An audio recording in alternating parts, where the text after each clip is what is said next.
43তম শাহাদাত বার্ষিকী উপলক্ষে আয়োজিত আজকের এই আলোচনা সভায় সংগ্রামী সভাপতি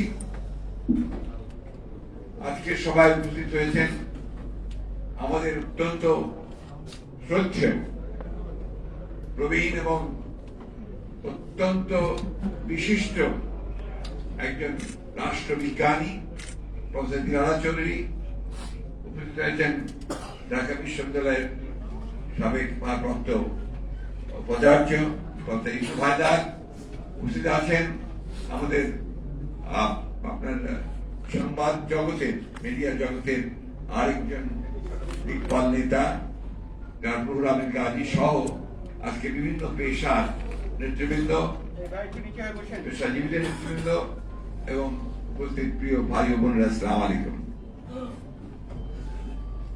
আমি প্রথমেই আমাদের শ্রদ্ধেয় অধ্যাপক দিনারা চৌধুরীকে আন্তরিক ধন্যবাদ এবং কৃতজ্ঞতা জানাতে চাই যে তিনি তার যে প্রজ্ঞার মধ্য দিয়ে, তার পাণ্ডিত্যের মধ্য দিয়ে, তার অনেক পড়াশোনার মধ্য দিয়ে যে কতগুলো সত্য সাহসিকতার সঙ্গে উচ্চারণ করেছেন, সেই জন্য আন্তরিকভাবে তাকে আমি ধন্যবাদ এবং কৃতজ্ঞতা জানাই।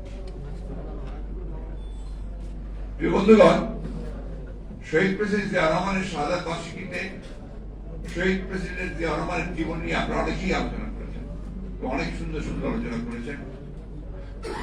অনেকগুলো বিষয় যেগুলো তিনি অবদান রেখেছেন সেগুলো তুলে ধরেছেন। আমি তো রাজনীতির মাঠ কর্মী, আমি আপনার কোন বিশেষজ্ঞ নই। আমি রাজনীতির মাঠে আমার অভিজ্ঞতা থেকে আমি এই জিনিসগুলো তার সবচেয়ে বড় অবদান আমার কাছে মনে হয়েছে। তার মধ্যে একটা হচ্ছে যে বাংলাদেশের জাতিকে একটা তার আইডেন্টিটি দেওয়া। এই যে ভূখণ্ড, যেটা প্রফেসর দিনারা চৌধুরী বললেন, এই ভূখণ্ডের মধ্যে যে আমরা বাস করি তাকে আইডেন্টিটি, যেটা তিনি ব্যাখ্যা করেছেন বাংলাদেশি জাতীয়তা। আমি সেই প্রসঙ্গে বেশি যাব না। আরেকটা তিনি আমাদের সামনে তুলে ধরেছেন, যেটা হচ্ছে যে 1971 সাল থেকে 75 সালে যে দুঃশাসন, আমি দুঃশাসন, এখানে আপনার সমস্ত বাংলাদেশের অর্থনীতি ধ্বংসপ্রাপ্ত হয়ে গিয়েছিল এবং তাদের দুর্নীতি দুঃশাসনের কারণে একটা ভয়াবহ রকমের দুর্ভিক্ষ হয়েছিল, যেটা আগে অনেক আগে বাংলাদেশে হয়েছে ব্রিটিশ আমলে, কিন্তু পরে বাংলাদেশে আপনার সেই ধরনের আমরা আশা করি।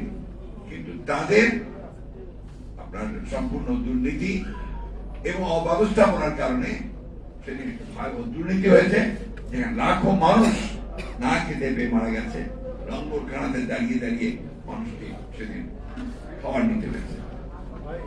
এই বিষয়টা আমার